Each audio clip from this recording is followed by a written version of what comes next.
Giawhag sa konseho sa dakbayan ang regular ug hugot nga koordinasyon sa pagsusi sa mga gipamaligyang LPG sa Mandawi. Hinumduman mihingusog ang syudad sa mga inspeksyon sa Local Price Council. Ano ang report ni Nico Sereno?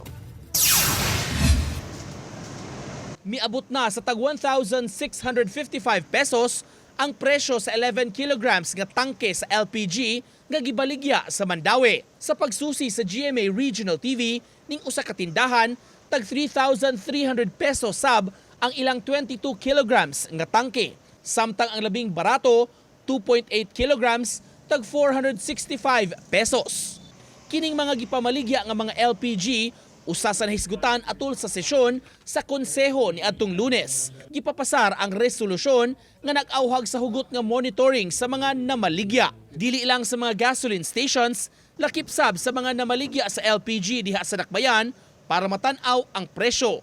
Paspas pito kay saka o sakto bagit siya mo na atong gipa-close monitoring gid sa atong police sa PPLO. Normal LPG atong petroleum isaka magyud. Epektuhan kita nan mo nang yang yun sila nga kuan lang close monitoring. Misanong sab ning maong panawagan ang mayor nga mipasabot mas maayong ma-inspeksyon sab aron masuta ang presyo ug supply sa ilang gipamaligya. Coordination sa DOE na ang uban signay mag-hoarding na di sa nila pagawas kay maghuwat sila ana ba na mataas gyud og maayo.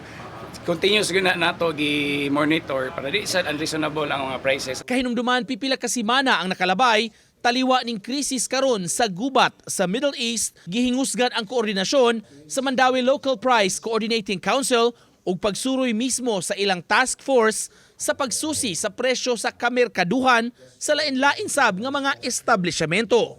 Uban ni Godfrey Relien, Nico Sereno,